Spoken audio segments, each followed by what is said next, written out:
This is gonna be a short stream. I mean, not that I stream for long normally, but I mean, like this, like I know I am gonna have to go soon-ish.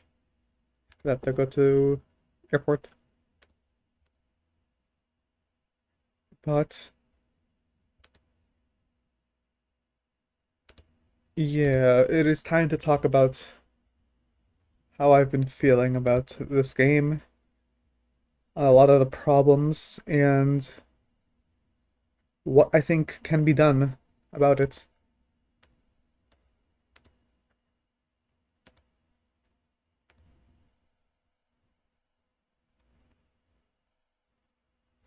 So, right now, uh, TFT is in a bit of a predicament. Uh, just because this general sentiment right now is pretty down. A lot of people are unhappy with the current state of the game. A lot of people are unhappy with the design of the trait web, with some of the units, with power ups as a system, the general balance around that. I'll have this open. Uh, and yeah, it's been pretty upsetting as a someone who's passionate about this game. I don't really plan on like lashing out like some disgruntled pro players have been doing, but I do want to talk about where I think the pain points are uh, compared to like what people have been saying, and then try to work around solutions. The first thing I want to talk about is the general design of the set. Uh, so I mean, okay, so this set introduced like the thing is the power ups mechanic. It also introduced the role rework system, which I think by now is like mostly okay. I think roles ended up being fine. Power ups, I think as a concept is good. I just think it's like an execution thing, and there has been a lot of pain points from there. But otherwise, the design philosophy of this set has been a bit interesting. The first thing that I want to bring up is regarding how the traits are designed and how they connect with each other. In this set, we've had a much more static layout than we have in the past. Uh, just because I think Riot made some intentional decisions to try to simplify comps, but as a result, it makes it really linear. So, for instance, let's take a look at one trait, which is Battle Academia. What you'll notice is we have this a double Bastion and this double Prodigy, which isn't that bad of a thing because it's good for Yumi. It's pretty good for Leona. The problem is uh, how this interacts with other traits. So if you take a look at Prodigy, we have 5 units. We have Ezreal, Syndra, Malzahar, Yumi, and Seraphine. Of those, two of those are Battle Academia, and two of those are Star Guardians. Which means amongst those 5 units, you only have 3 unique traits. Which is very annoying to try to play this trait from any kind of flex position. As a result, Prodigies are pretty much only playable in the one optimized comp that we found at the very beginning of the set. And playing any variation apart from that is pretty much impossible.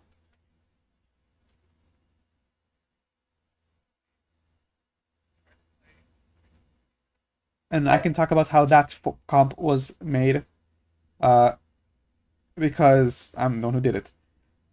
So the general core is you see this thing, wow, you have double pairs, so you should probably pair around that.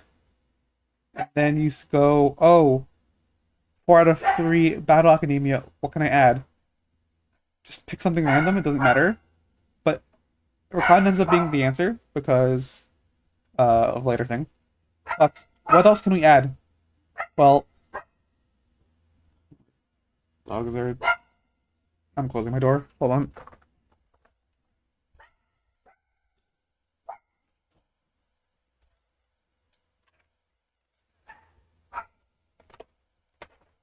As I said, we have another pair of units here. Very easy connections, and you have a pretty standard core. And then the last thing you can consider is how do you finish this off? Well, looking from the 5 Prodigy approach, you just put all 5 Prodigies together, and what are the things that you can add? You have this free pairing for Battle Academia, and then you're just looking for uh, some other units to fill it off, which if you're just looking at the actual traits and what you have to work with, like looking at Star Guardian and thing, like the options are pretty much like this pair or this pair.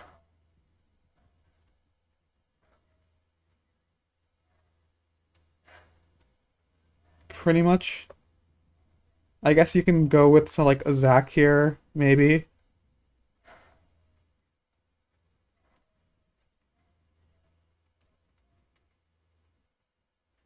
So like you'd fill it out with like this. This core of 7 units. Actually, not even necessarily. This core, and then plus here, and then work from whatever caps out the best. There is a variation of Prodigy where you can do like uh like you just do this. Technically. Play around some more Star Guardian. You can do Poppy Jace. Yeah. This thing instead. It's like marginally okay. But the core that people like is this one. Just because Malzahar is a good utility unit. And that's pretty much it. Uh, it helps Malzahar a little bit. And I think at the time, Star Guardian was pretty popular, and Cassante wasn't. So that's how it is. And then also, I think Rakan is probably the best units, like as a +1 to the Battle Academia core, because his bonus heals up the other units a little bit. But yeah, apart from the things that like I talked about, this is kind of the only things you can play this trait with, which is pretty frustrating. Uh, as for the other Battle Academia, this covers 4 out of 7, or 4 out of 8. Yeah. Your other units are these 4. And these don't have much to work with either. So, the vertical, you're just dropping one of these. Because you're kind of trolling if you drop one of these. And then it's a little tricky to navigate. So there are some options with like Caitlyn, for instance. Let's say you want to play around this core right here. This like Bastion sniper core. You have a couple options because you have access to Jinx, Ralt, more Bastion, and you have Gnar, Braum. Like you get this really easy core. The problem is that this sucks. Like, no sugarcoating it. I don't know. It just sucks. It's never been at a point where this has been a viable core. In fact, people have instead elected to just do like play around the double Wraith sniper core, and it just feels better. You don't even activate your other traits for your tank. which is kind of strange, honestly. And because like this like has been it was good in like the PvE patch, but then this has been nerfed into the ground. So like even now the alternative is probably something like this.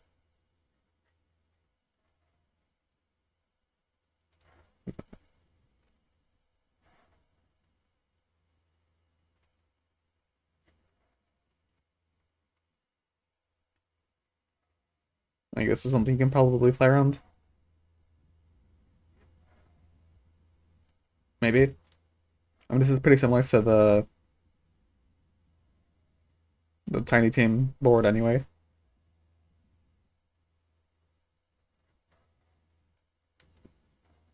But yeah, the problem is that Caitlyn and Jace and also kind of Katarina, like these units have the same problem where they are so heavily tied to Battle Academia that they cannot really play without having as much of it as possible. Uh, Jace, for instance, isn't even a unit without his bonus activated. The same can kind of be said about Katarina. And then Caitlyn is just like she's like okay without it, but like she's still not like playable like without seven. So this works out to be like you can reroll these two together and just play seven. Uh, but if you want to play around Cat, it becomes really awkward because she kind of needs seven Battle Academia to be good. She's not good with just Executioner. Executioner as a class is rather problematic, but like I'll try to get to that. Uh, but yeah, with just how heavily dependent these units are on Battle Academia, it makes it really hard to play them flexibly. So like Jace does like at 2-star, he does 300 damage in an AoE, and then his Battle Academia bonus with just like 3 potential. Uh, he has an extra 3 sparks that each do 105 damage. So in other words, he gets an extra 315 damage, and also like he reduces armor. Like that's like almost doubling his damage. I mean, his AoE can hit multiple units, but it's not likely to hit more than like 2 or 3. This is like considerable like increase to his power relative to other traits. Katarina gets a whole second jump, and while this doesn't do this that much damage, it is really impactful for target access. And then the other thing is that because the base damage is so low of the additional blink, you need more potential to be able to actually do something to the thing that you access. So there should be a world where just one, or like no Battle Academia Katarina could be viable because her normal blink would do enough damage. But that's just not the case. And then if you don't have enough potential, like enough Battle Academia for Katarina, her second jump doesn't actually do anything, so the target she actually ends up hitting doesn't even take like damage. So like if you're trying to hit this random like Callista,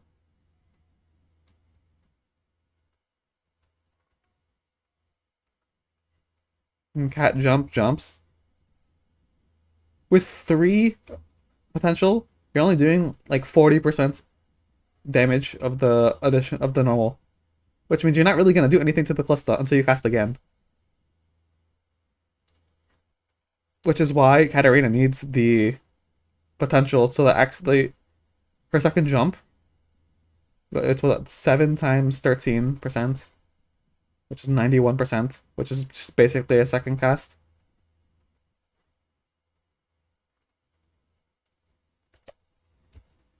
As a result, every Battle Academia unit, their comps are pretty much just 7 Battle Academia plus like 1 trait unit.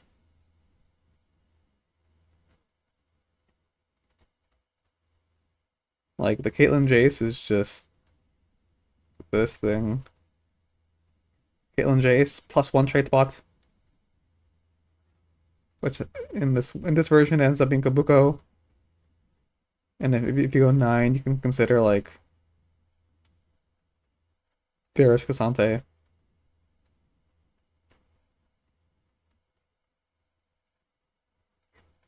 And then the Katarina board is just 7 Battle Academia plus Rise.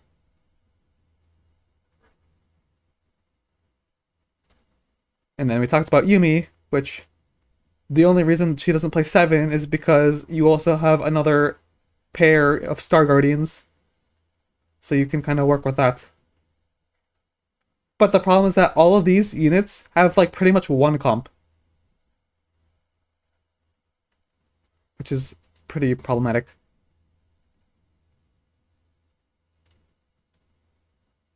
In a similar vein, we have some of the other verticals. Uh, they have, I think this problem has been fixed a bit more with some of the other traits, but they're still a bit like finicky. So let's talk about Star Guardian. And fortunately, Riot did listen, finally, like a patch or two ago, where people have been saying to lower the scaling with the traits and make it so that they're more splashable, which we finally have done. And then I think look, we've had that for like a patch. But yeah, that's probably the best change that's happened to this trait. And if you contrast this with Battle Academia, we have 1 connection, which is a 1 and a 5 cost. And then we have a lot of flexibility here. And depending on the state of balance, you actually have tools to work with pretty much anywhere. You can add sorcerers. You can add, like, you to play around Ari, you could just add like Swain. Pretty good. To play around Zaya, you can add like Shen. Wherever he is.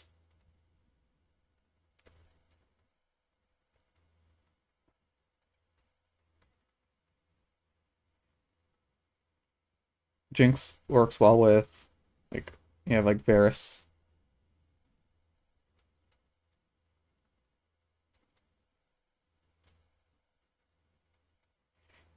Like the fact that you can not have to play all 8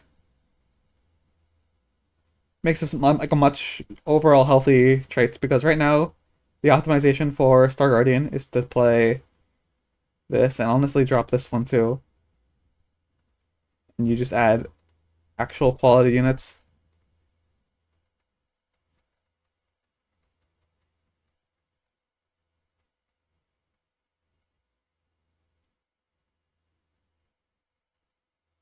And obviously right now this board is a problem because of power-ups, but as a general design trait, this is what was came. This is what I came up with before the set even launched. But it was outclassed by 8 Star Guardian because the trait was balanced around like having all of the Star Guardians active. Because the base thing, the base like traits, like the bonuses, they didn't do anything unless you had like all of them.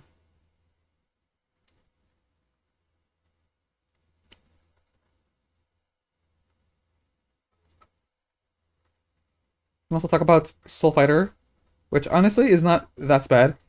It has the same things as Battle Academia, where you have this double pair here.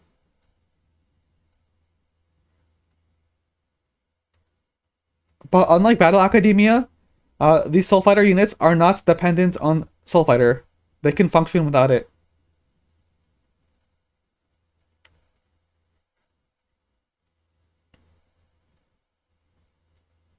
Because the difference between Soul Fighter and Battle Academia is that with Battle Academia, you're accessing another part of their spell that cannot be replicated by any other bonus in the game, whereas Soul Fighter is just giving stats which you can get from other places. You can get more AD or AP from items or augments or other traits. You can get health from the same sources.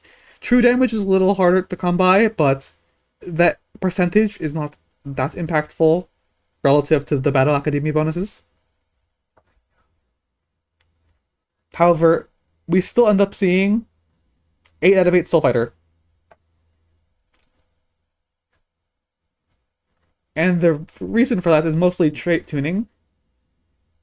Because Riot really likes seeing these 8 out of 8s. 8 Soul Fighter, 8 Star Guardian, 7 Battle Academia, 7 Mech.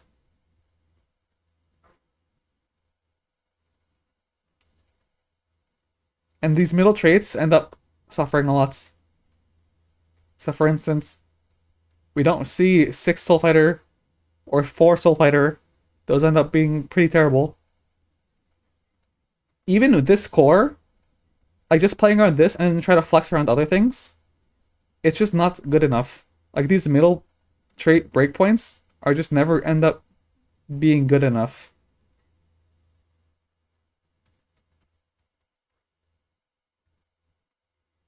And the things like this has a lot to work with. Because there are some combos that you can add and they would end up fixing everything. Not fixing everything, but like you have another duo and then something that shares a trait, and you can add another Juggernaut.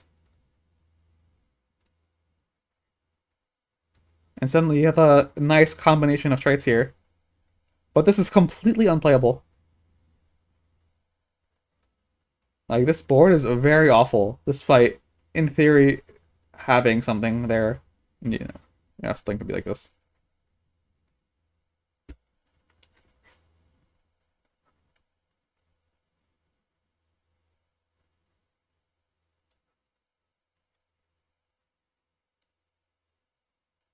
Let's talk about Karma.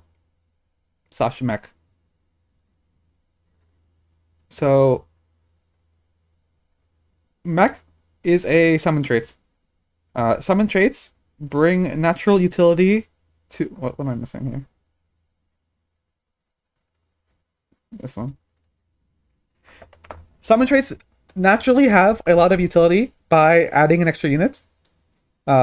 This combat power is not directly impacting the units themselves, but it is impacting the board as a whole. A lot of times there's interactions with these summon units and the trait. So the Mighty Mech heals for the damage that the mechs deal. So that's the incentive to play all of them. And normally you have a point where the optimization comes where if this unit is good enough, you just put this in every board and you find every way to fit it in.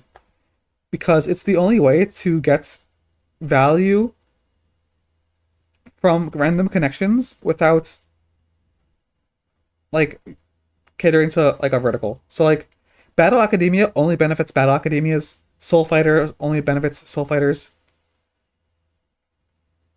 Mostly. Star Guardian only benefits Star Guardians. But summon unit always has some kind of value. As a result, this general core, well, just like where you get the 3 Mighty Mech, like whenever you have a summon trait with a breakpoint like this, you always have to consider how good this like splashes. Which is the reason why this unit always ends up getting nerfed at the start of every set. This 3-piece always gets nerfed because the splash is always too strong. Because this will give value to your other units that aren't Mighty Mechs. So the way it was eventually approached was this unit got pretty gutted. It's not terrible, but it's not great. But Riot really likes their verticals, so they hyper buffed their 7 mech to the point where this is like really, really strong. But there has never been a time where 5 mech has been viable.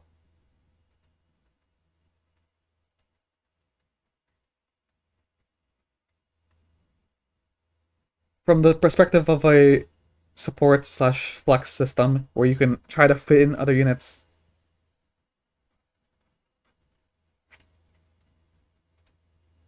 What are other examples of like flex units, traits? In this set, there are not so much.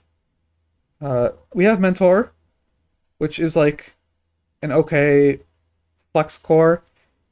The problem is that when you have all four of them, their most of their flex value is diminished because only they get the bonuses.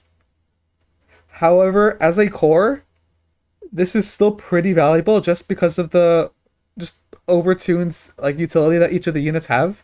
So instead of giving these stats, what makes Floor Mentor good is just what the bonuses that each of the units get to their abilities. So like Kabuko gets more CC, Udyr gets free anti-heal for the team, Yasuo gets more CC, and then Rise's ability heals when yeah, it heals like ally units. As a result, like even though like you lose the bonuses, I think Minotaur is like still pretty valuable as a flex core because you have a lot of utility and you have a lot of potential connections to get into this.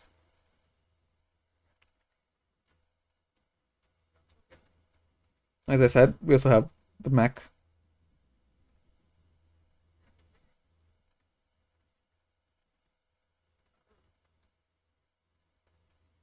So we have Strategist. Uh, Strategist is a trait that buffs all allies, more so on the strategists themselves, but all allies can get their shield and their damage amp. Well, or their damage amp. And then apart from that, that's it. These are the only flex traits of the set.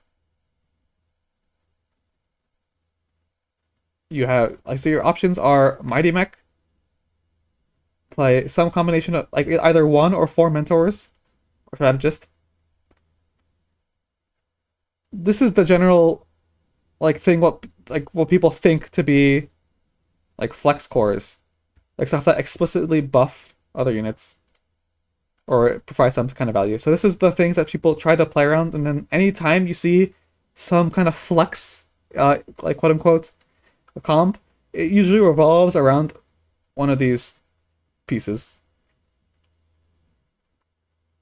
However, there are other ways to have flexible cores that offer different kinds of values to units.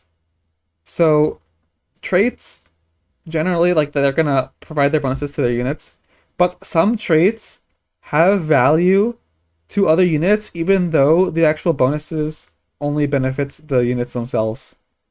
For instance, tank traits can benefit any backliner because the more tanky your frontline is, the more time your backline has to do damage. So we have a wait. Your team gets 100 bonus health, which is nice. It gives you reason to splash the 2-piece. But even the 6-piece, your heavyweights gain a lot of bonus health and some damage. But the other thing that isn't directly spoken is that they last longer, so you have more time for damage dealers to do damage. Which is why you end up seeing stuff like Malzahar, like Smolder.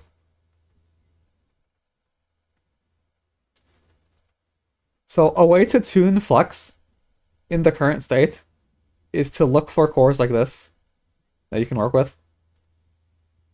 So for instance, we also had the Juggernaut core. We have these Juggernauts. Where they will benefit your extra units by being tanky and giving time. And we've had a couple variations of this. We have Ashe, just because we have duelist connection. You can go the traitless route, because, like I said, any unit that wants to do damage will benefit from having other units that are tanky. So you have the traitless backline route. You have the Lulu route. That's explicitly traitless, so they benefit from it.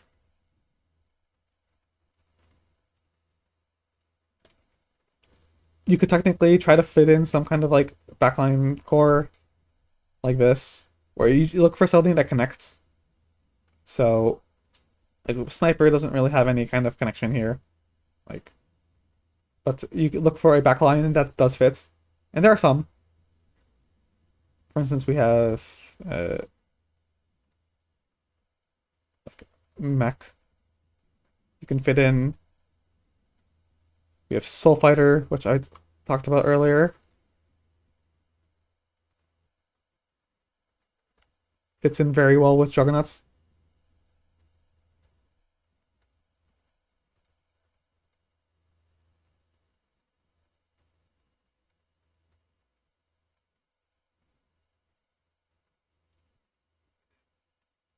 But all this comes to like a state of balance. So how many of these are we able to find really depends on how the traits are designed. So let's talk about a problem that I brought up earlier, but I don't know. I haven't organized this well, so I'm gonna keep looping back and forth until I have some kind of coherence. Anything.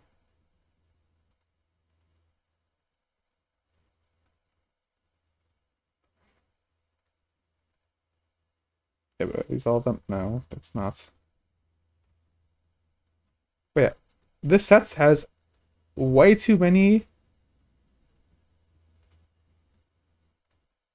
like cores, and a lot of them also overlap.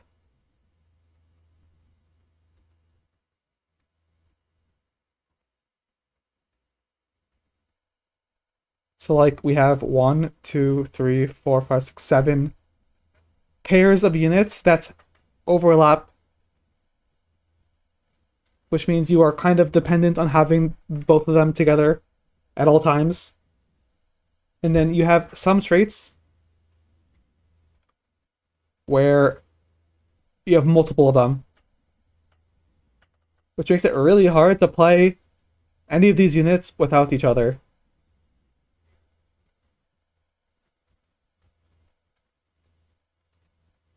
Not only that, the problem is that these traits also overlap. So it's not just these origins, like Battle Academia Soul Fighter. You have Prodigy and Sorcerer. These two are some of the most inflexible traits in the game because of how these cores work. And even though, unfortunately, the balance state is so bad that this isn't even viable, people are always going to have this, and this is always going to be a thing.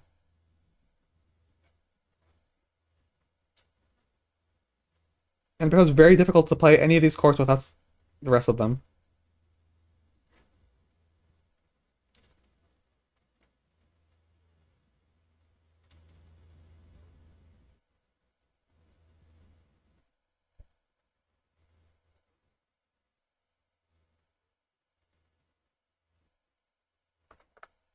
Let's see what else. I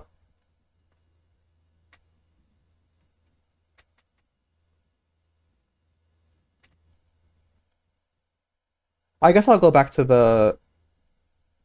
the flex core argument such thing because I don't think I actually finished it, and also I need to kind of collect my thoughts here. So, on the premise that any backliner will benefit from having a strong front line, you're just trying to look for any kind of traits that will benefit from like having this kind of thing. So, if we look here, we have these traits. We have Soul Fighter, we have Mentor, Crystal Gambit, Duelist, Heavyweight, Luchador, Mech. And then of course units that don't expressly need traits, like Lulu, TF, well, like this. None of these need traits.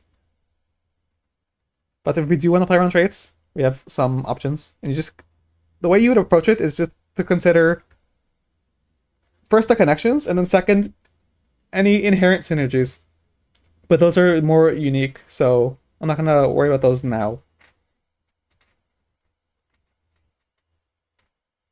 But for express synergies, we have. Let's first take a look at all Soul Fighters.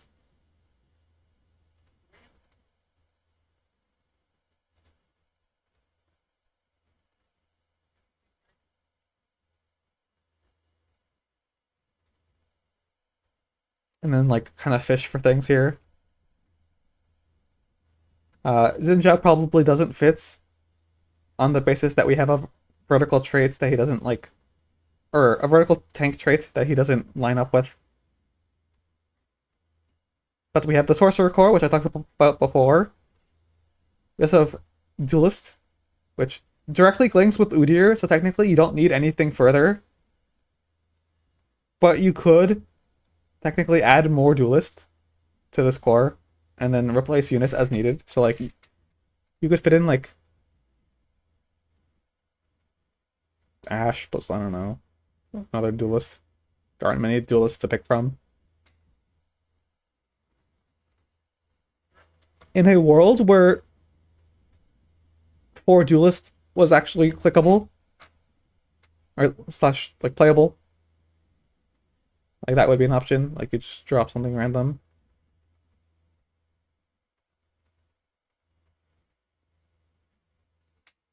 And then this would be a playable thing. But the other route is, yeah, another Soul Fighter.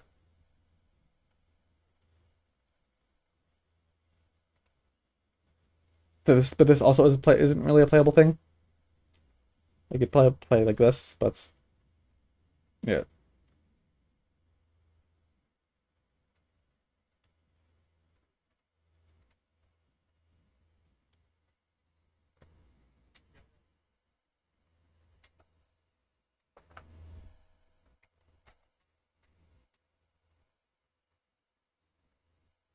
But apart from Duelist, you have Executioner, which is like not like explicitly like anything crazy, but like you have some connections. For instance, you have like uh Senna Rise. The unit you drop here is actually Udyr because of the mentor bonus.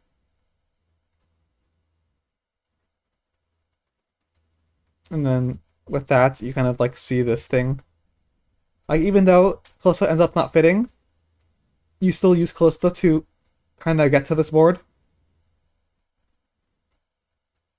This is something that could be played if it were balanced, if the game were balanced in a way where this was an option. However, it never really feels good to, oh, also this. Like this is just the extra unit you add.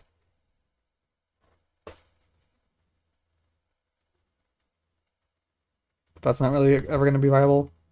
Last one is we have Edgelord, which actually you do have some kind of way to get into this. Because you have like Volibear, which connects with Mundo, and you hit like a nice duo carry, like 4-cost board. And you can cap out with like another Soul Fighter, like Gwen. It's not even bad.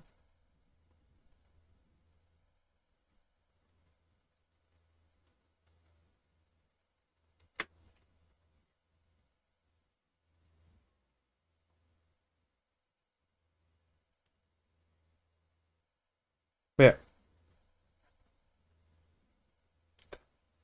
Oh, and then the other thing I'll mention is that it is very hard to play flexibly around any reroll line. A reroll line kind of requires you to commit early on because you need to hold copies early and you need to slam the correct items early to stay healthy. Whereas a 4-cost line, you kind of are getting these units later, so you don't have to necessarily hit early because you aren't going to have access to that anyway. So for the sake of flex, you're generally revolving around like 4 costs. Or like in a different set, like set 6, you'd play around 5 costs. Yeah. What's good about the Juggernaut board is that you have access to a 5-cost. So there are 4 frontline traits, and of them, only 2 of them have a 5-cost. So the ones with a 5 cost are generally going to be the better ones to look for when playing for flex. You have Juggernaut Lee Sin and you have Braum.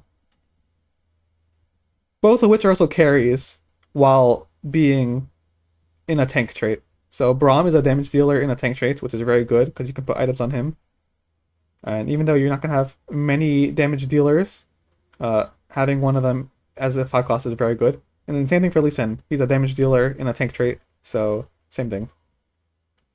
Okay. So next I'll talk about Bastions, which tank trait. Uh, of these, we have one carry. None of these other units really can carry. In some like extreme circumstances, Shen without tier armaments can carry, but it's not very good. Uh, yeah, and then none of these other units deal enough damage to carry, so you are more dependent on. I guess none of the Dorgonauts can either, but like, yeah. So, like with the other example, we look for connecting traits and then inherent synergies later. Obviously, these are always going to be playable with any frontline. Just because there's no traits. And we've seen both of those be meta already. But if we're looking for trait connections, we have some options. The best way to approach it is to look at the higher cost units and then go down the line. So for Braum, if we want to play around Braum, we have Luchador. And then you see I have a connection here, which makes Volibear a very good fit onto the Bastion board. Dr. Mundo doesn't fit very well, just because he is another frontliner that doesn't share the same trait here, so he's not really getting any benefits. So it is very difficult to play Mundo on a Bastion board. But we have Gnar. Gnar has Sniper. He's also just a good support unit because he gives some AD. And he also has CC from Luchador, so he's a very good unit to splash. So he is an option to play around. First, let's look at Volibear. Like, you have 6 faction, you just drop one. But you would play around like this core. The board that people end up playing is just traitless because people found that that was the best, but from a theory standpoint, you would look for other things that would connect. The first avenue would be, okay, so this not Bastion unit trait, what are you looking at? It's Edgelord. What Edgelord can we fit? Then we see Samira fits really easily because of Xin Zhao. And then the other units are like pretty okay. Like if you want to get a third or a fourth Edgelord, the other options are Yone, Yasuo, and Xayah. As a result, some variation of 6 Bastion Edgelord will have like this score plus like 1. If you play Xayah, you just like have the Rel.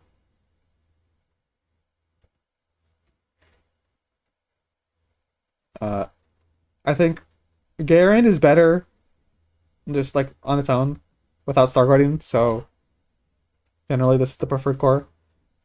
If you want to just play straight up like this board, it's pretty good. Like this is just a straight up reroll board now, but before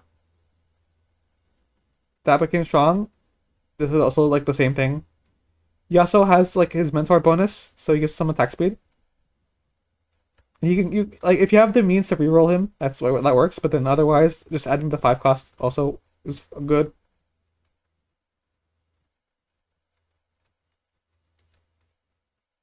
So then playing something like this ends up being a flex option.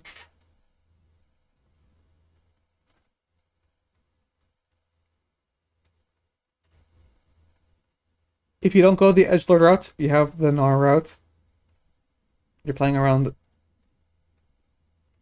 Braum Gnar, and you're looking for other units that fit. So now we're looking for snipers. And then we have a couple okay connections. We have Jinx. Like, you would generally want to start from the higher cost units and then go down. So we have Jinx. Because we're playing Jinx, we look for a Rel to get her Star Guardian bonus active. And then from here, we have Caitlyn. And then we have some pretty good connections here. Because we want Battle Academy active, you have to drop something. In this case, you could drop like either Shen or Xin Zhao. Doesn't really matter. But yeah, that's how this would work. But the problem is that, as I talked about before, Caitlyn's pretty bad. Like, without 7 Battle Academia. So, this doesn't really do anything. Even though this works for Leona, which is likely to be your main tank, you're not. It's not really worth it to play this. Like, to play Caitlyn. And instead, it's better, like, unironically, to just play, like, Varus, and then, like, look for, like, a Jhin or something.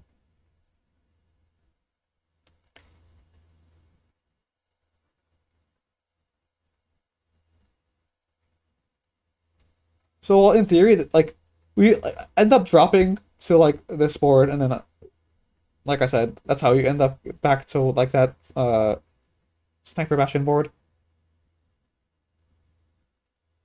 But even in that variation, you didn't activate Battle Academia, which because there's no point. Either they have 7, or they have to have 7 because even at 3, it's not enough.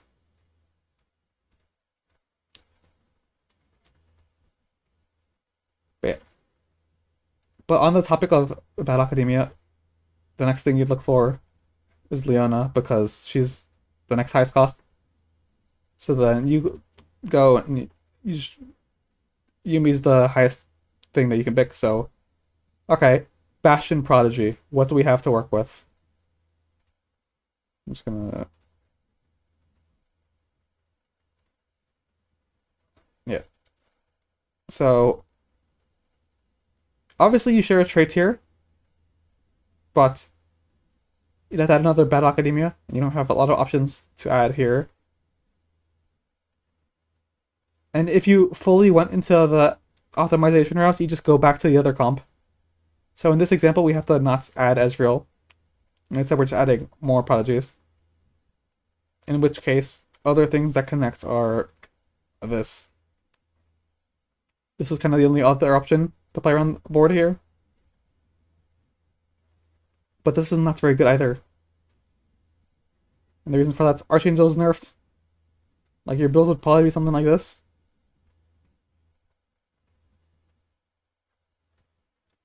But Prodigy before you get to 4 is pretty bad. Like, specifically 3 Prodigy is pretty bad.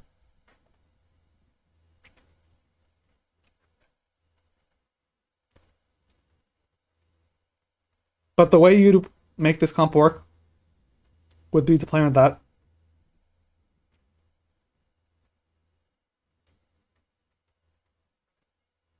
Your next thing is like going down, you have access to Sork. So with Sork, you look at traits.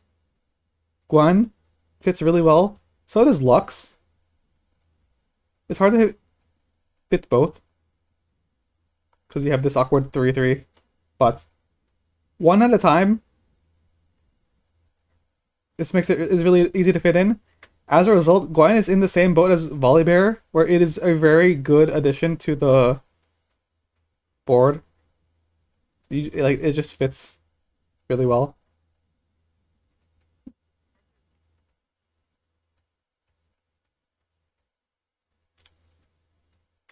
But apart from that, the next thing to look at would be Karma. But Karma doesn't share a trait. It's not that's bad. In theory, like, it's the exact same build. Like, that's probably what you're looking for. But Archangels is, like, not really an item anymore. Like, you could cap with, like, Gwen, Ari, or it's probably Ari.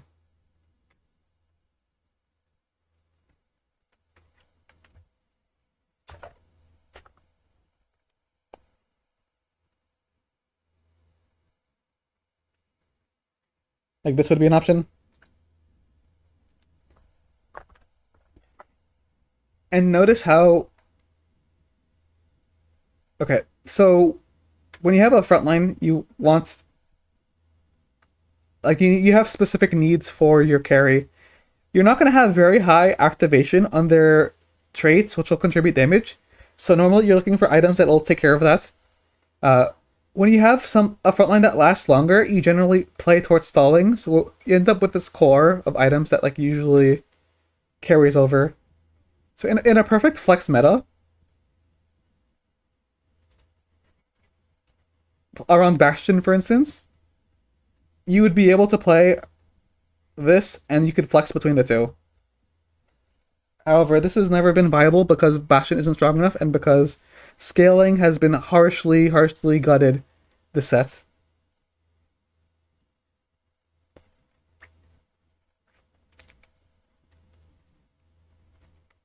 But in a flex meta, like an AP flex meta, you have two options here, which isn't terrible. You could then investigate something like Rise.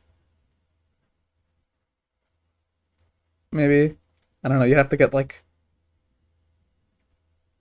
Executioner or Strategist. I don't fit that well. Like you can get Cat as a trick bots.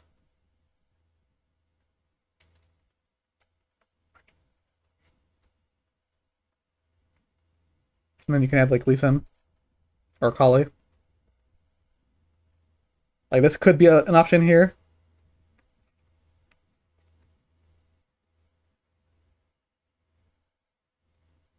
You have the Callista, which doesn't really do anything because you're not really playing around Xin Zhao. So this is like not. I guess it's a trade activation, but it's like a fake one. The only way this would be viable is if you were to play around like specifically like a 2-star reroll like this.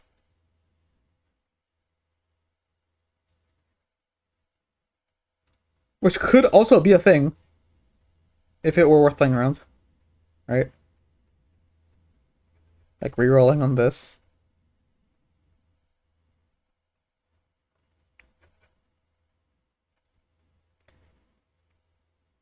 But the problem is that Cat needs more Battle Academia to be clickable. So this is unfortunately not the case.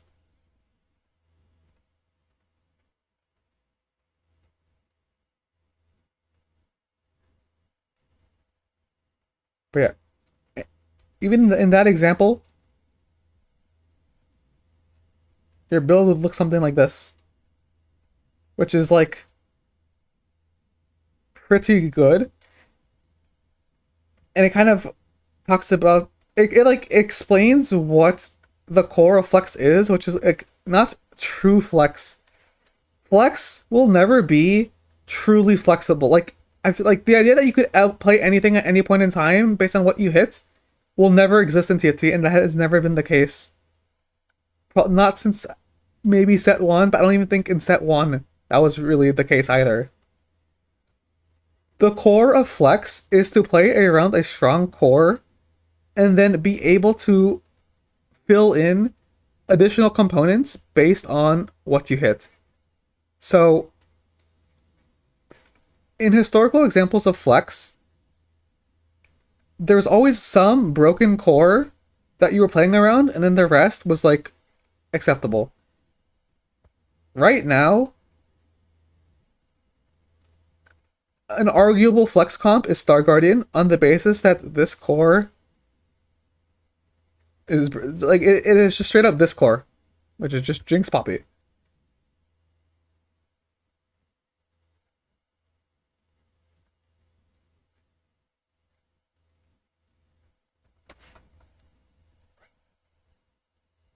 It's like arguably a flex comp. But the problem is that like the low Star Guardian versions need Tiny Team. So like you have like it's probably like what this core.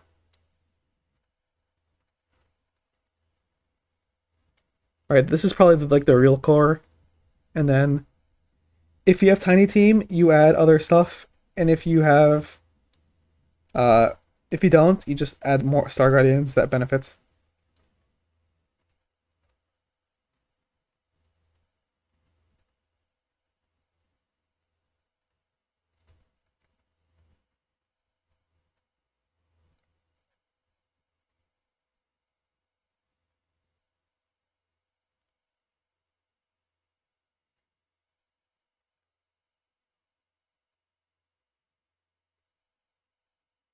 But I would argue that this is a core.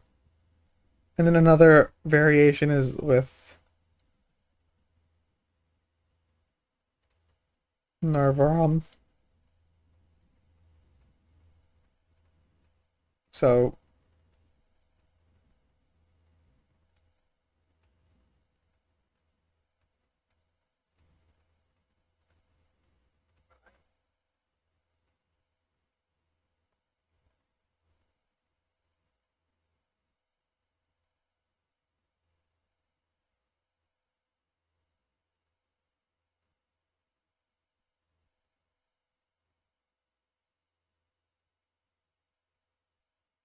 and okay, the broken core is like you build the same items, but you flex. The only difference is that in this case, your backline, you're like units that you're prioritizing your items for, isn't flexible because it's just Jinx. So this is like fake flex. But in true, like I would say, like true TFT flex, the unit that you put items on is the one that is flexible, and then it's the core that's like stable. So like the core doesn't isn't supposed to include the carry for it to be flexible. I think that's the main thing, which is why I described something like six Bastion, six Juggernauts, uh, or any of the tank traits, Mecha, uh, Mentor. Those are flex cores because you don't have to play a carry within any of those traits.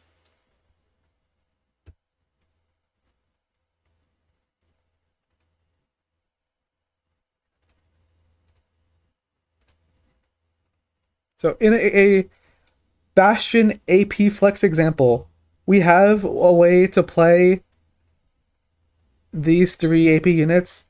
Your build would not really change very much. Whatever would be optimized would be optimized. From a pure theory standpoint, you'd pick scaling, healing, plus mana item, and then this core would just be built on any of these units, and whoever you hit, you hit. But because Archangels is not very good, it's maybe like this. Like, that's not really like that big of a difference.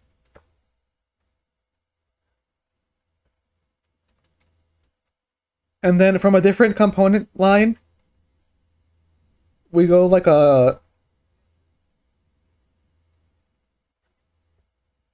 Ginsu thing. It's the other scaling line that you normally consider. What options we have here? Not very much. We have Ash that can build it. You have no trait connection. Actually, you do have a trait connection. You have Swain.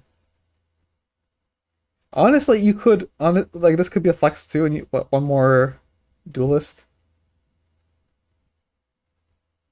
When is like Viego, but also it's probably like Lee Sin, right? Like this would be a flex line, right? You would be able to play this, and then Crystal Gambit could do something. Not even bad, because you only need two duelists.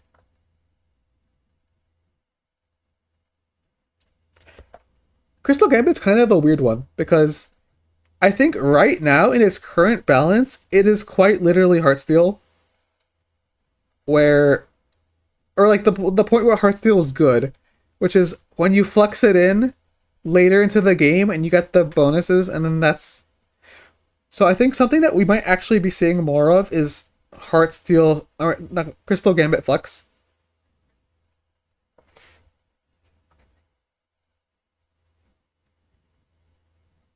If Ash, if her upcoming buffs are enough, that might be the thing. The core that we would look for would just be some kind of like it's like it's something like this, right? So you don't necessarily play six Bastion, but like the core would probably be something like this.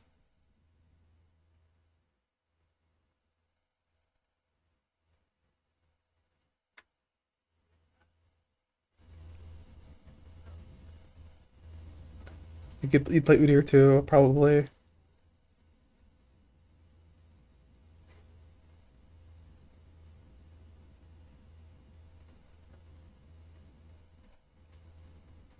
Honestly, wait, I would imagine that it's like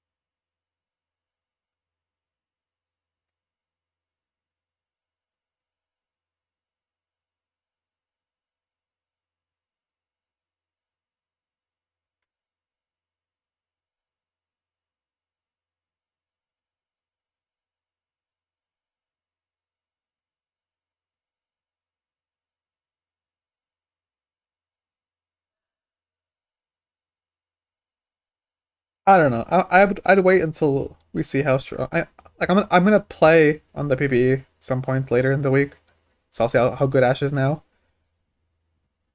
But in theory, there's a core there, so I need to stop getting a little distracted by other theory stuff. But yeah, so we have the caster line. We have this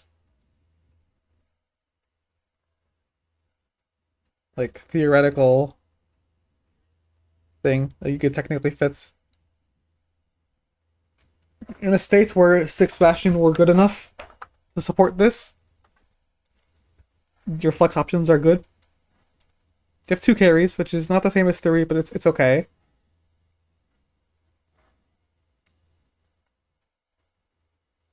And then the final option I think is like what, an Infinity Edge approach, probably.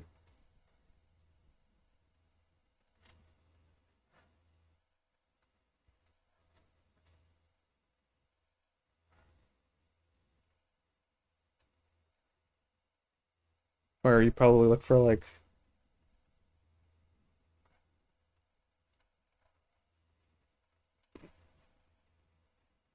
you could probably play on the score. But honestly, you don't with the way items are balanced right now. Riot wants to make it so that this is like playable. You probably still need this, but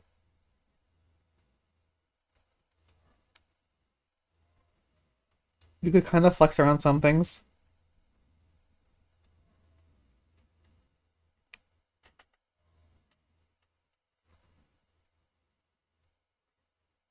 And if Ash doesn't explicitly scale with attack speed, you might not actually need like much attack speed at all. So I think the design that Riot's been going for with Ash is actually pretty good. If we end up with a flex option where like you can actually play around something like this, and then like these two would probably want like Shojins, but like these would probably want like something like this.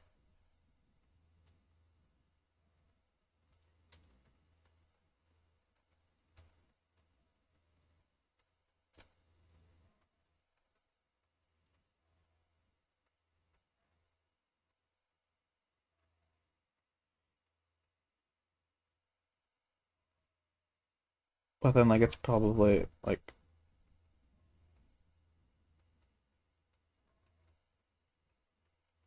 so it's double sword flex Bastion, right? But all this is on the back of six Bastion being good. And then like the last one that's like probably hard to play is Akali because you have no connections, but I think that's fine. I think theoretically being able to play all of these carry units with Bastion is very, very compelling reasoning to buff six Bastion and make it a little overtuned. Like if you want a flex meta, you need something to be broken to encourage it.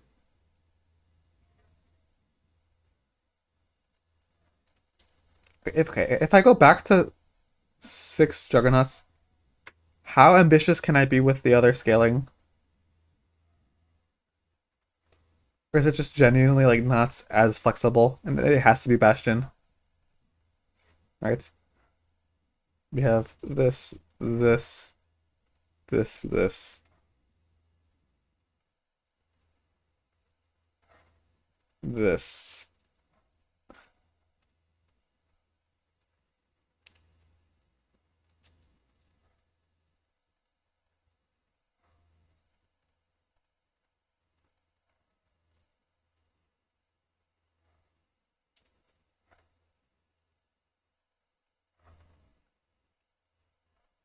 Could Akali ever be playable from this spot? Maybe.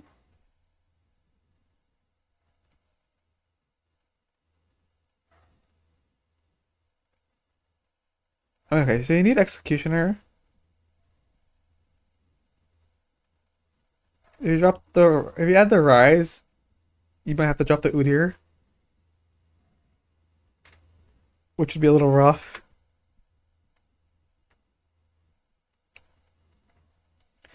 Duelist is like kind of fake here.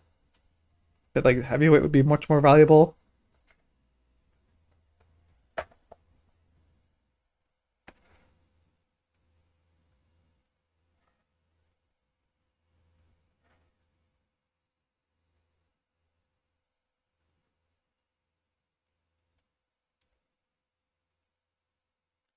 It's rough with six. Like at least the Rise one like kind of fits here with like good quality units.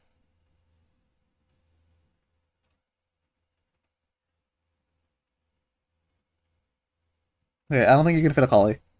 And okay, is Jinx playable? I don't think Jinx is playable. Right? There's like no connections. Jinx and Yumi are not playable because of trait design.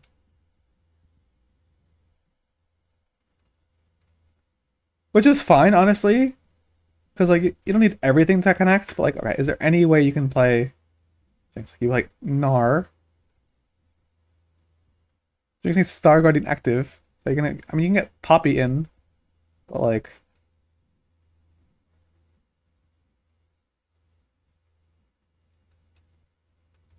eh. The other snipers are Battle Academy Wraith. Wraith has a duo you can play, right? Like you would fit them, but yeah. So then to trim this, you have to drop Udyr. Oh, that's not very good. If you go for a different Star Guardian,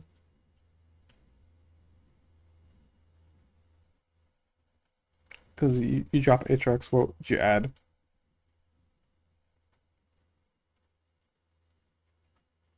Alright, there aren't any good options here.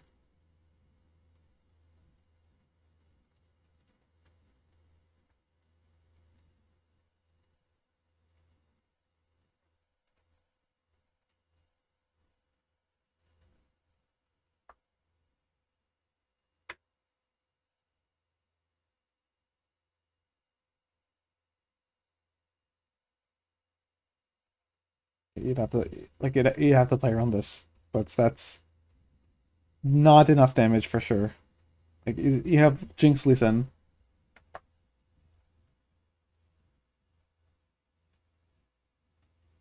So Jinx is probably not playable.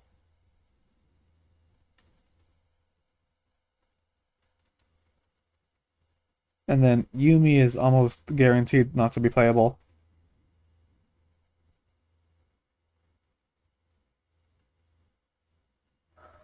It's like you can get Ezreal here, and then what's Jace? Is this even bad, honestly?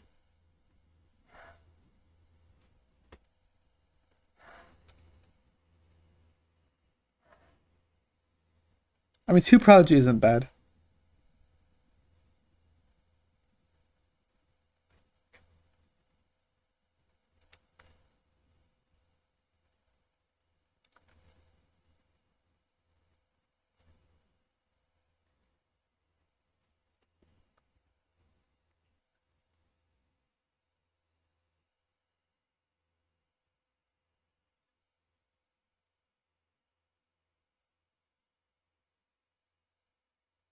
Maybe this is playable. So okay, what are your backline options? It's the same, right?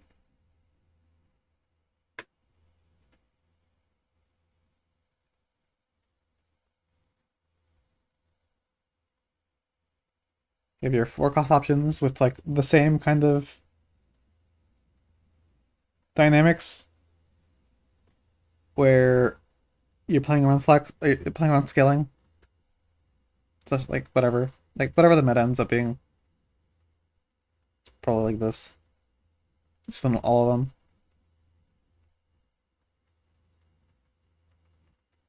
Six Juggernaut could work because the only ones that aren't clickable are these two.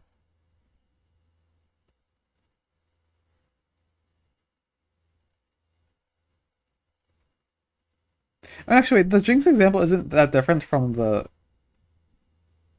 ZMB example.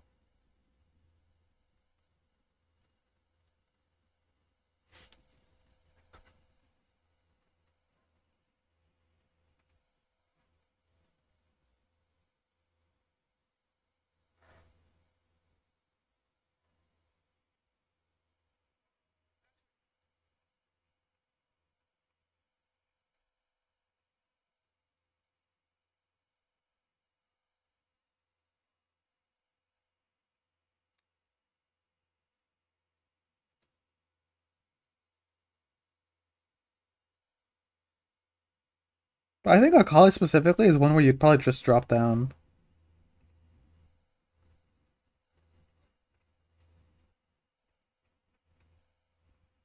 It's very easy to just play this and you can play Executioner.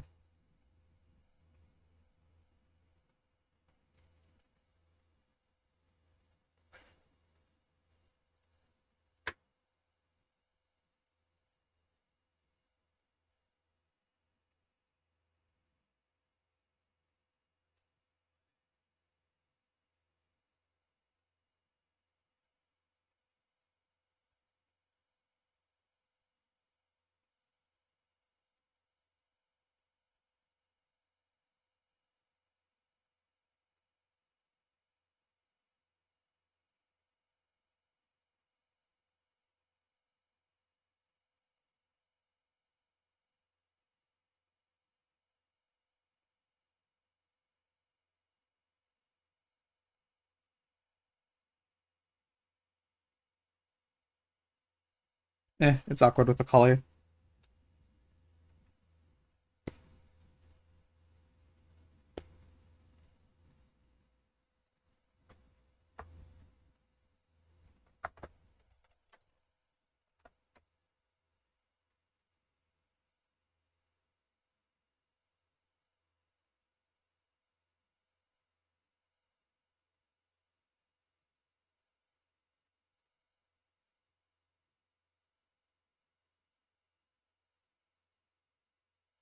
And maybe we loop back to just the Mentor.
No, it's hard to fit too many units. But okay. Now heavyweight is gonna cap low because there's no 5 cost.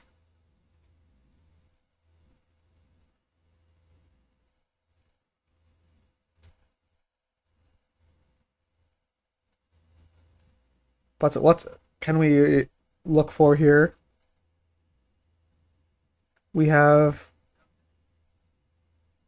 Star Guardian. Again, I play Jinx.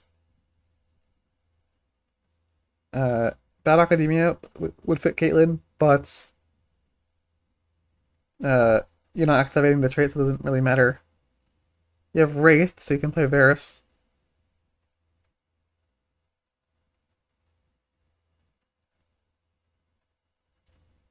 And then there's no other like things that fit, so you can probably just look for like Zyra.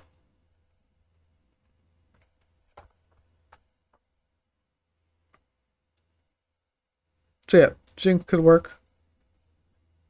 Let's look for if you fit Yumi as real, you can go. I mean, actually, you can go any of the like yeah, like the Prodigy core fits because you have like this. So like any combination of Prodigies would work, right? Right? Because we've had the heavyweight Mals, but if you want to play a, the only problem is that this is going to cap low because you only have 1/5 cost.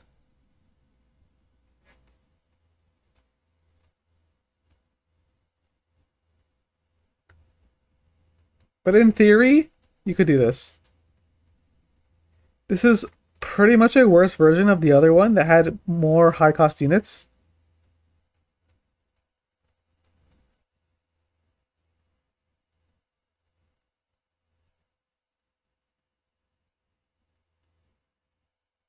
But in theory, this would be playable.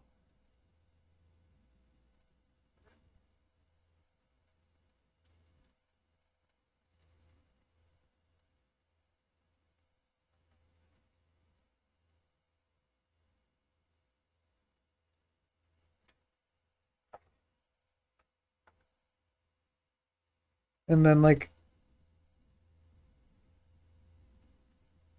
the other, so it'd be like this. This would be the Yumi board,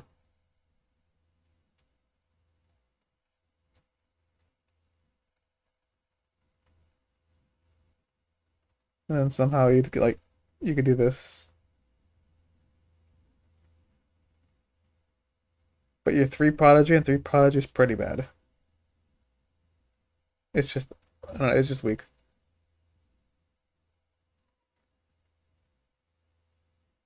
So yeah, Yumi's like a maybe. Ash, I mean, you just need to activate Duelist somehow, which here we can get. You can pick Kaisa. I don't even think you even care about that. Just Lee Sin.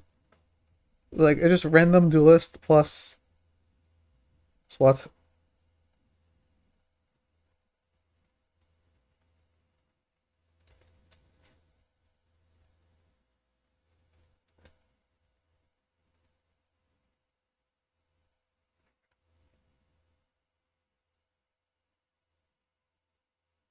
Honestly, literally anything. Like, it's just random. Like, you're not getting another trade in that's valuable. So, it's kind of iffy. It doesn't cap very high. So, probably not very good. Volibear does not fit. Samira does not fit. Right? Like, the amount of hoops you'd have to go through to get any kind of synergy.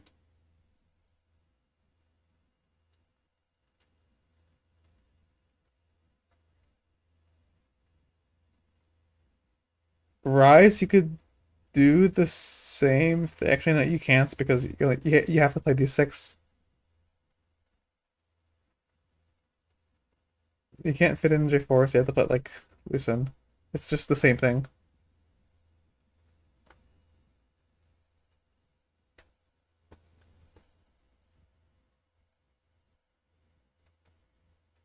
You could play Karma maybe, but like it's like not that meaningful. Ari fits. Gwen doesn't fit on her own.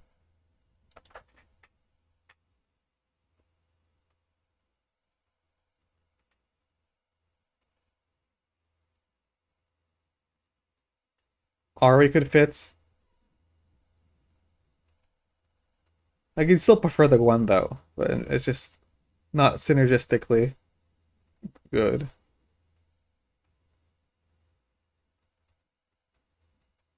But yeah,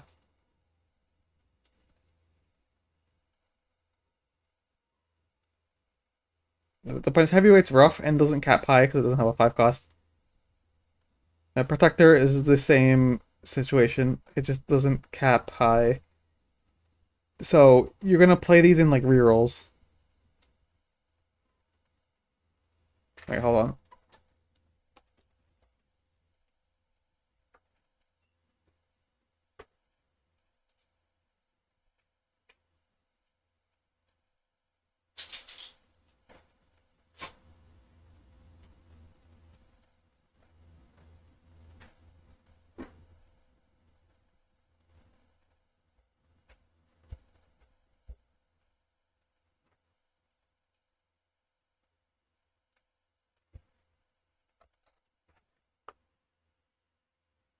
Okay, so what are the non-reroll flex options for Protector?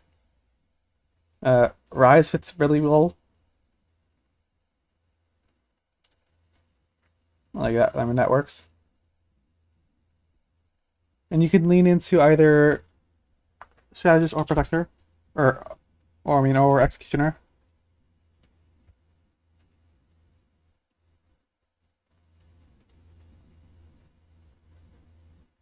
So like you have like Akali, you got like Lee Sin.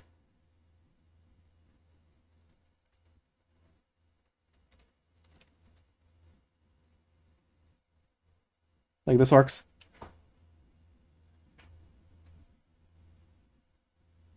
And like this is like a obviously the optimized version drops some protectors,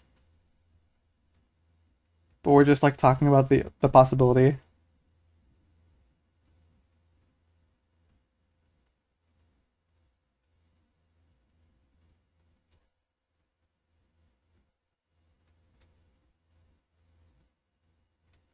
Yumi needs some activations here, so we have Ezreal, which is good, and then how we cap here we can add Seraphine pretty easily, or Malzahar actually. So again, we have this overlap of things.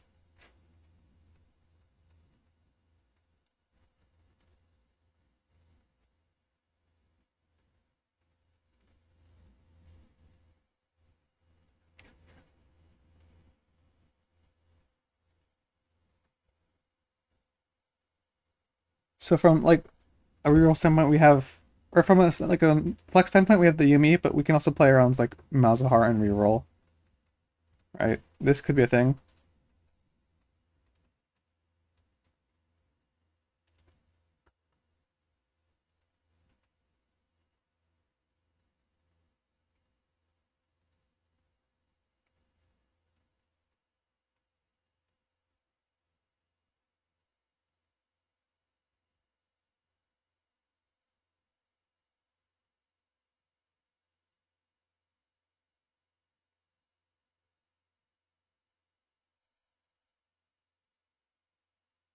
And how far would optimizations go? You for sure drop those things.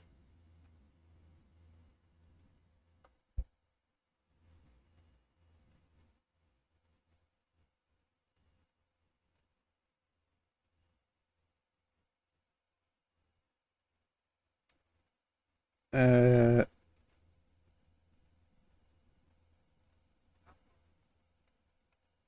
your other options are pretty okay, but you have like this, and like obviously like you're getting back into the normal core. I'm trying to see if there's any variations that we can make.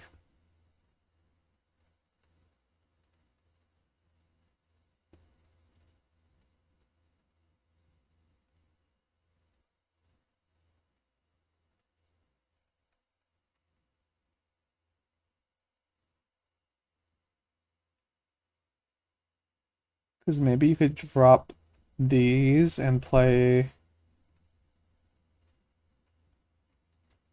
this, and we can't drop Ezreal. But you could play this. This is just another variation of the same thing. This might actually be better than the normal Prodigy board.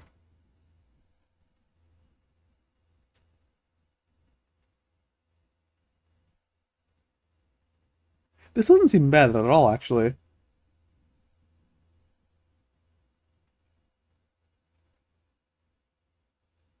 It's worse for Yumi, though.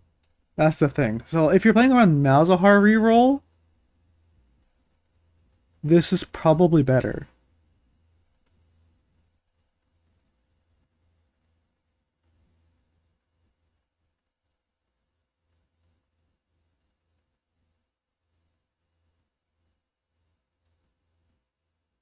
Because, like, okay, Garen, Rakan, Leona.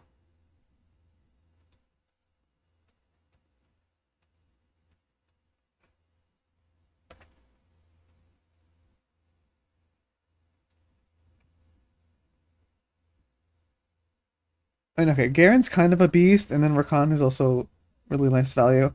Unit quality overall is kind of similar, but you have more Battle Academia for Yumi, so obviously in a Yumi-centric comp, that would be better.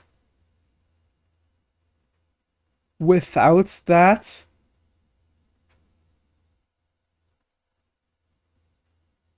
I mean, the other thing is that Leona's less contested.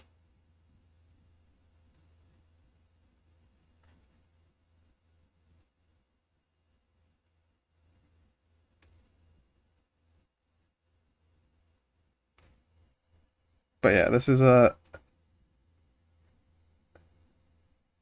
interesting optimization you can do.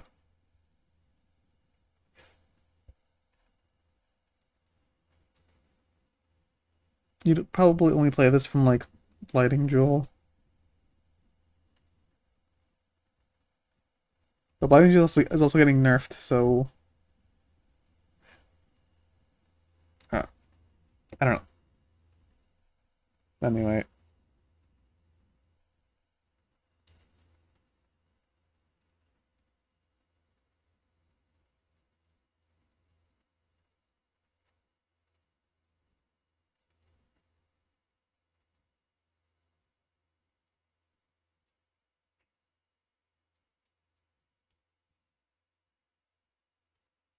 Volibear is never playable.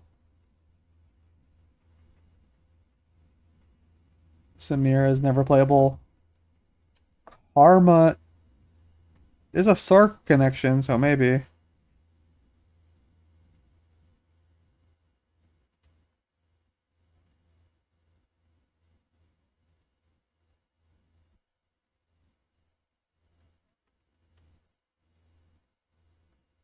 I mean, you're never gonna activate a trait for Cassandre, so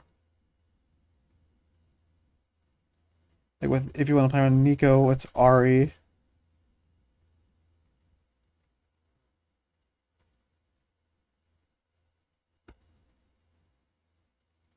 If not, it would be Lux Gwen.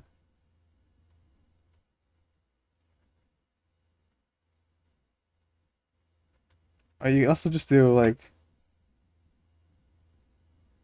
J for Lucian. This could be okay, but this is very low damage.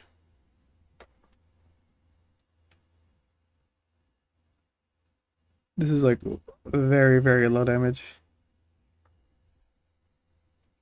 Right, also you don't even need Lucian.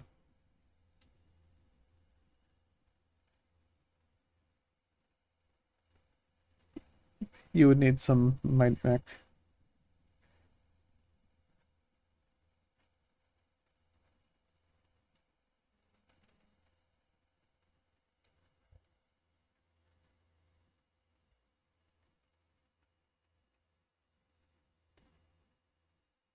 I mean, okay, if you bend in it completely, like I said, this,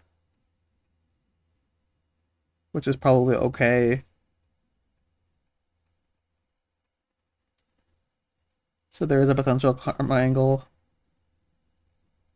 And Ash really only needs Duelist, so you have these two 5 costs. It ends up working out okay.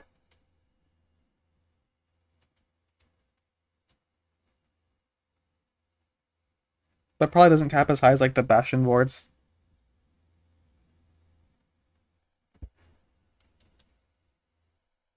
So what I'm trying to say is, if we want to flex meta, we need to buff Bastion and buff items that synergize with Bastions, like Ginsu's Archangels.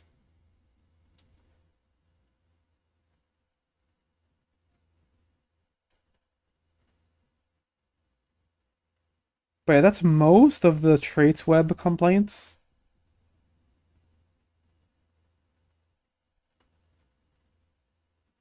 Okay, so like, okay, we're kind of looping back here, but yeah. So the problem is with Yumi is that you have Ezreal. It's not like this is a bad thing, but like you kind of have to play them together. Uh, Same thing to a lesser extent. So like this example, like Bad Academia is like a much more impactful contribution to Yumi than like Mech is the Karma. But this is a pair that's like annoying. Set doesn't really need like okay, the other pairs are 2 5 cost or two like a 2 plus 5 cost, right?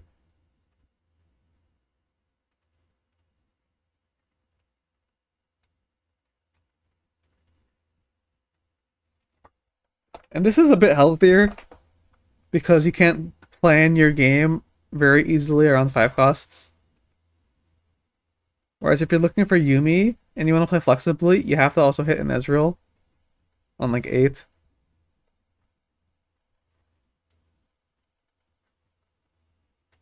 But I mean, otherwise, it's not that big of a concern.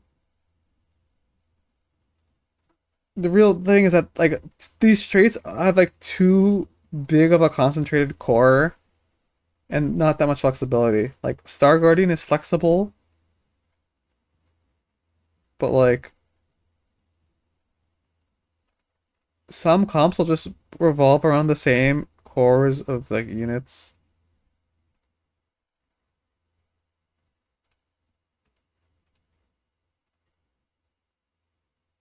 I don't know if I clicked everything, but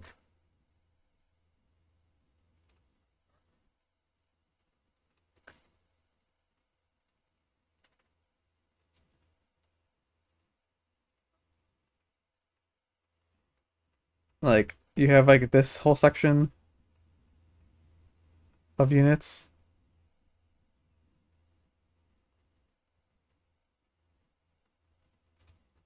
And then you have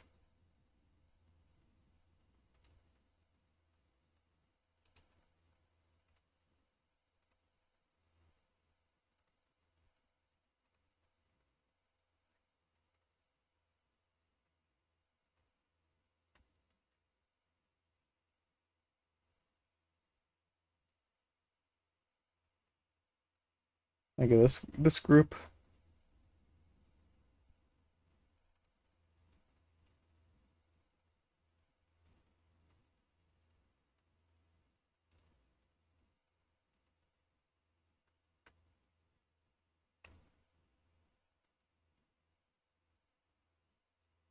I don't know. With trait and item changes, you can improve flexibility even with how the traits and the trait web is designed. And even though there are going to be some problems, I do want to make it clear that it is fixable at any point in time with the right changes.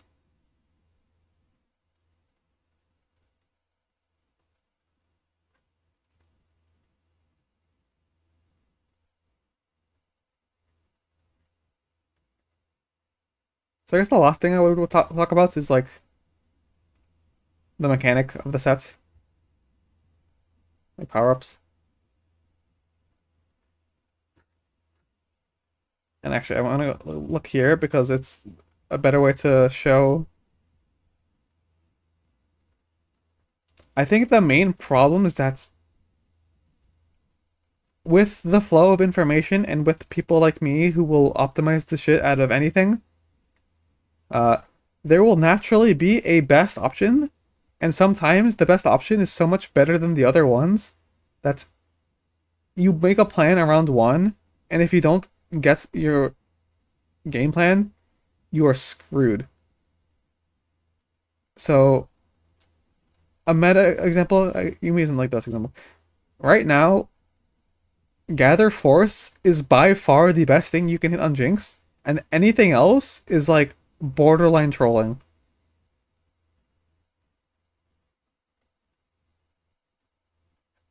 And that's just as a result of balance, but also bug in this particular instance. Like this is like because of a bug, but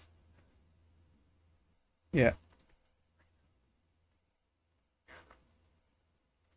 and like best defense Poppy, where it's just a problem with balance, and if you don't hit it, you're just screwed. To make a game plan around certain things like veteran Janna is very frustrating because you need to like you need to play flexibly. Like you basically have to start the game with it, because otherwise, if you make a plan around it, something and you don't hit it, you're just screwed. Which I think in that aspect is fine, but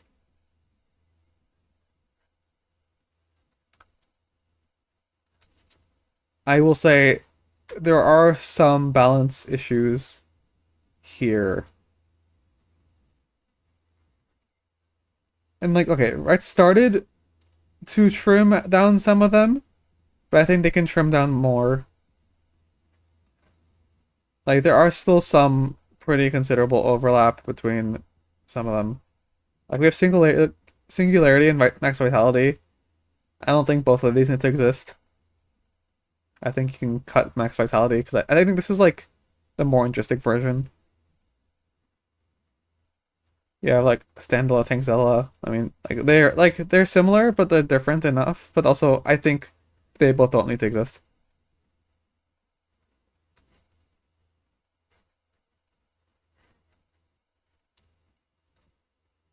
And on top of that, there's some mechanics I don't even know if they need to exist.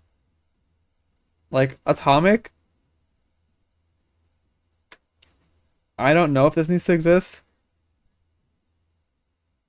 Uh,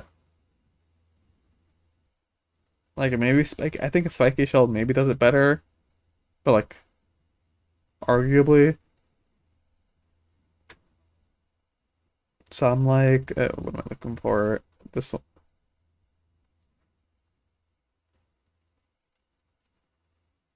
Strong Spark.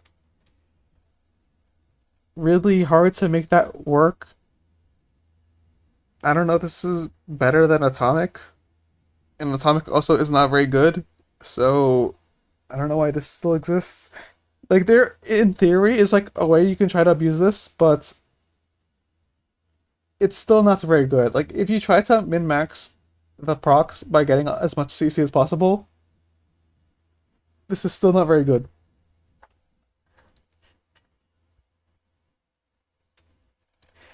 Another thing is that like some of the unique ones are just not very well designed. Some of them are undertuned and some of them are poorly designed. Kennen, Supreme Surge, which is champion specific, uh, this is just poorly designed. And the reason for that is because it is tied to his Supreme Cell trait, which means you need to reroll Kennen with Supreme Cell, and his healing, like the procs are based on another Supreme Cell activating it, meaning you need another Supreme Cell carry, which means you need to play on like probably Kaisa or like Akali. Because you're never hitting Darius 3 if you're rerolling for Kennen 3 first. Like you need to reroll Kennen 3 into Kaisa 3, or you need to go Kennen 3 into Akali 2. But if your planet is around Akali, you're not benefiting from this power up until like stage 4. And then you also like you know, it's just like super it's just super scuffed.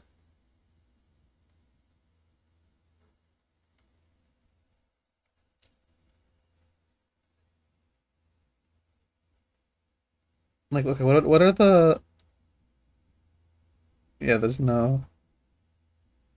So like you could hit this if you reroll cannon and then go level, but I think literally the only way this is playable is if you hit like worth the wait cannon or like build a blood. That's literally the only way this is playable.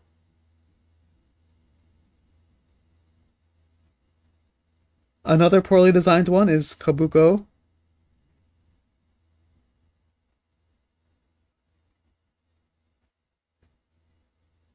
And for some reason, they made this like such a high percent chance compared to everything else, but like it's unusable. Like this power up is broken, but Kabuko cannot use this well at all because you can potentially gain 10 AD every round, which is really good. But Kabuko, his AD scalings are terrible. Like this is just an auto attack build. And even if he gets like 200 AD by the end of the game, he would still do more damage just going like building health. So his health ratio is so high.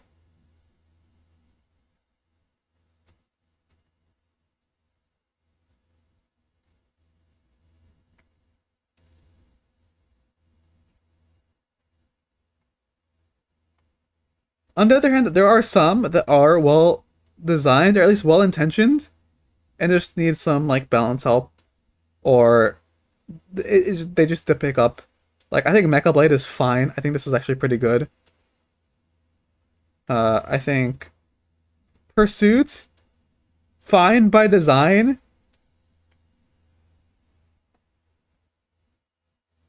Yeah, just needs like balance help. I think Nefari's is fine by design. Syndra's is fine by design.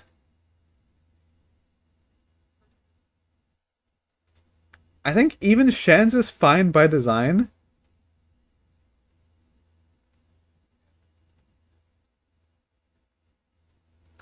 It just needs balance help. And the reason I think San United is okay is because Shen is in a tank trait where there's like not really damage dealers except for the 5 cost. So you can play Shen with Bastion, and that becomes pretty valuable. Obviously, with Edgelord, there's no incentive to play this because everything else does damage, so it doesn't really matter if Shen does damage. But you can play it with Bastion. You have some kind of scaling there.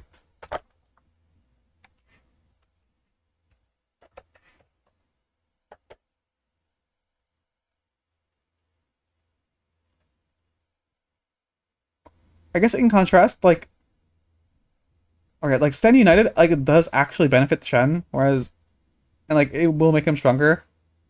Whereas like Golden Gloves and Cannon, like Supreme Surge, like your game plan is messed up from the beginning because Cannon has nothing to play it with, and Kabuko also doesn't really have anything to play it with. Like you'd have to play with like Kaisa, but you're building damage while contesting tank.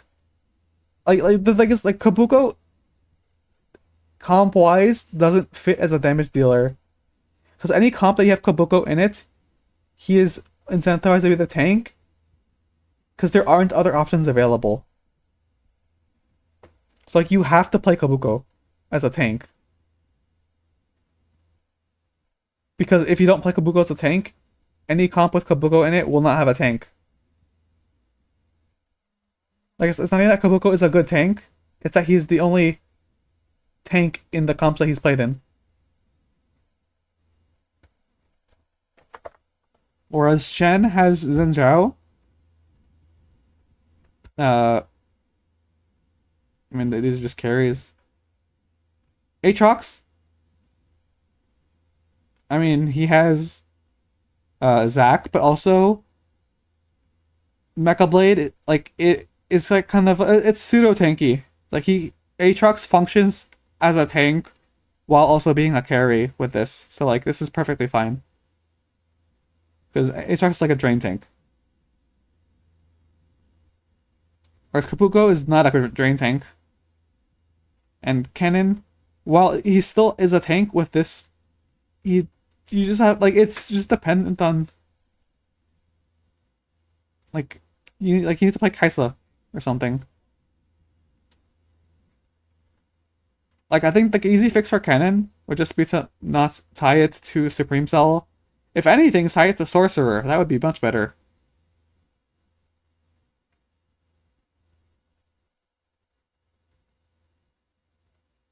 Because at least you have something to reroll it with, right? You can replay it with Lucian.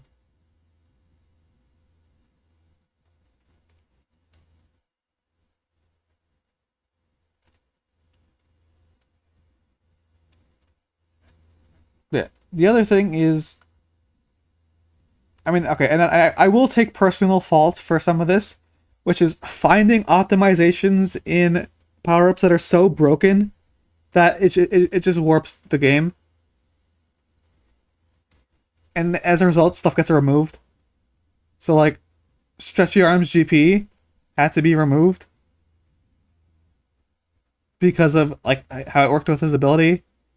Uh, Blink Strike Viego had to be removed, and same thing on Volibear.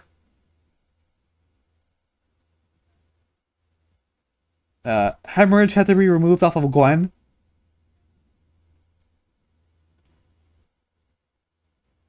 What else was egregious that I found?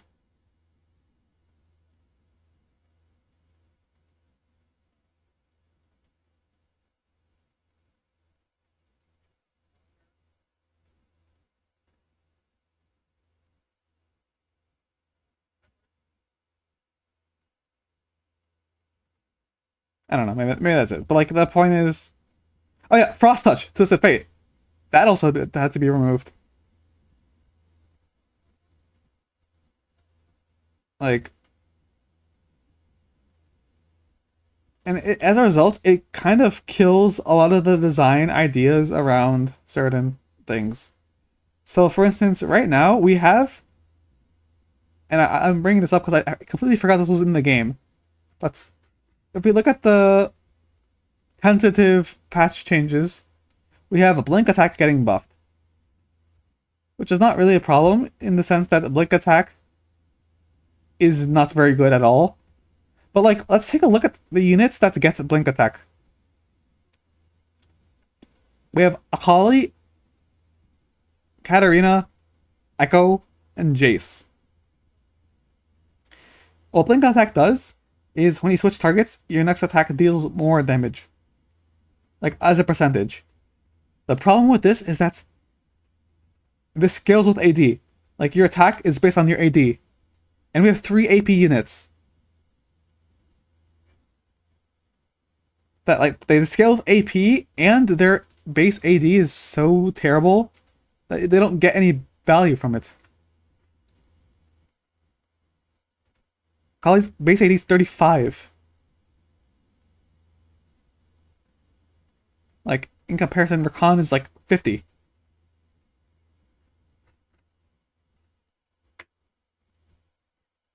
Akali's base AD is 30. Ash is 65. And like, this is fine because this is an AP damage dealer. And this is an AD damage dealer. So, but why are we giving like them this kind of thing? And Echo the same thing. I don't even know what his base AD is, but it's not. It can't be that high. The only unit that could use this remotely well is Jace. So I don't know why I'm in this page. And that's because he actually has AD. Like he's an AD damage dealer. So literally the only case where this would be good. Like let's look at. Jace actually has high AD. Yeah, it's really high. So what I'm getting at is that either this is gonna be broken on Jace, or it's not. But the thing is, it'll be so broken on Jace that it'll probably get removed on Jhin, and then at that point, what's the point of having this available to Cat, Akali, and Echo? It is never good on them. Like there is never any reason to take this on them.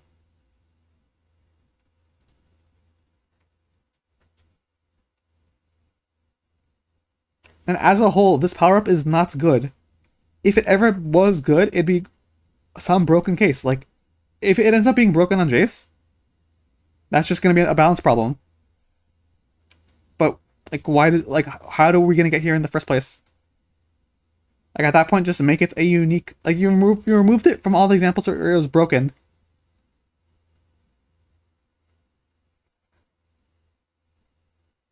and we're left with this. Like just remove this one.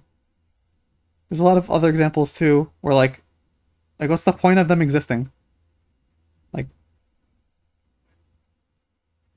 like for instance, like, where is it? Blade NATO. It's on 2 units, and it's not very good on either of them. But if it ever got to a point where it was like, they would just be removed. Like the thing, why is this like, fitting the pool of other choices? One right isn't gonna give this the proper care it needs to be viable. Like either you make this good or you don't. But then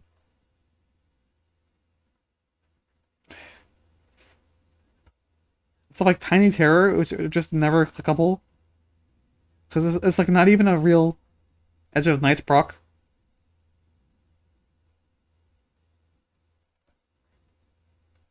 And like none of these units would want to take it. Serious Slam got removed on like almost every unit except for Volibear. And like at least this is good. Like we're at the point where like this should just be. I mean, this is quite basically a unique one because like this is fake. So honestly, I'm kind of okay with this, but like it should just be labeled as a unique power up at that point. That's because they removed it off. Like they put it on a bunch of other units that couldn't use it, and they had to remove it, and they only did that recently.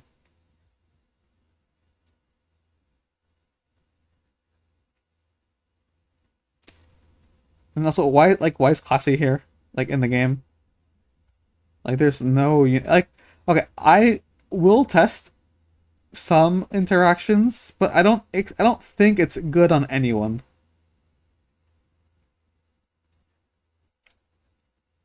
Like it might be it would only be good on snipers if vertical sniper were viable. It might be good on Juggernaut and it might be good on heavyweights, but I need to test those because I think some stuff has changed with how Classy works.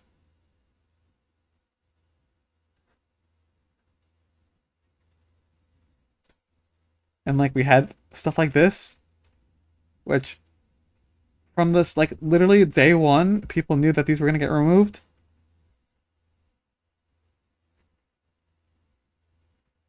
This one was just never good.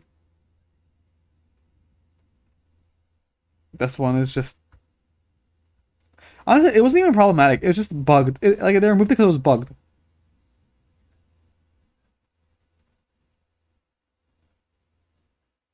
And they were never able to fix it.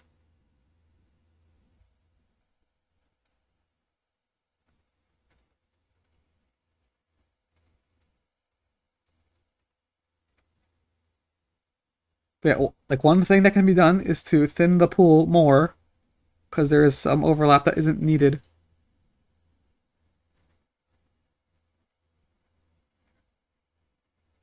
Like, why does Annihilation exist? Like what's the point of this? Like, it's on these 2 units, but it's like it's not unique, and it's not also like the best option on either of them. It's like, why does this exist when Stormender exists?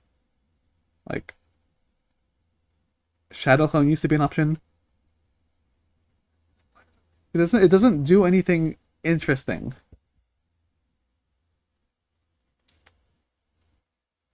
Soul Chipper I'm actually okay with existing. I don't know, is there anything like anything else I think doesn't need to exist?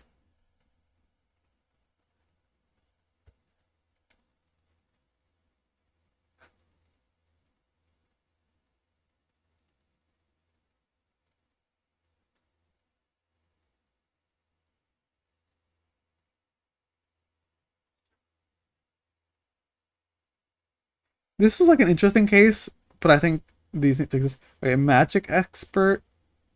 Okay, it's fine. I think Classy is the one that needs to be removed because on like almost all of these units, this is just a better take than Classy.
On second thought, I don't know if attack expert or magic expert needs to exist either. Okay, like you want some kind of multiplier here, so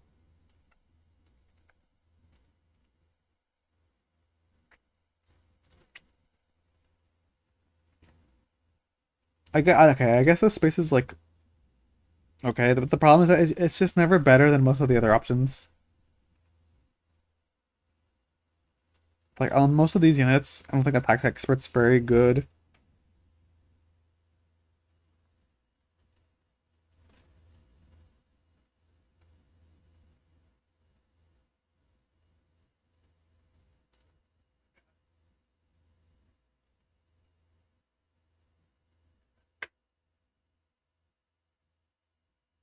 Actually, I might be wrong from a math standpoint.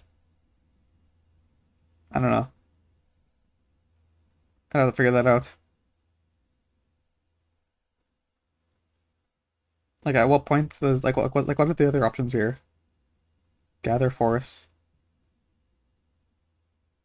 Uh, on the edges, something comparable.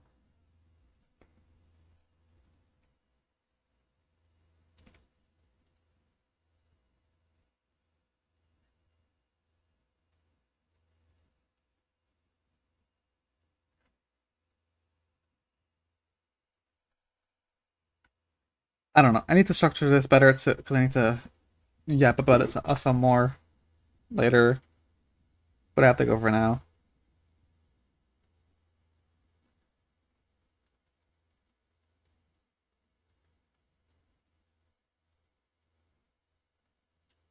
And I think I talked about flex at least an okay amount.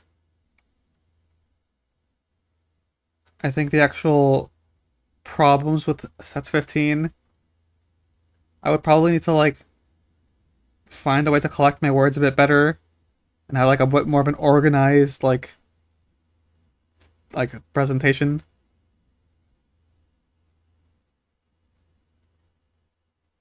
But yeah, that's it for now.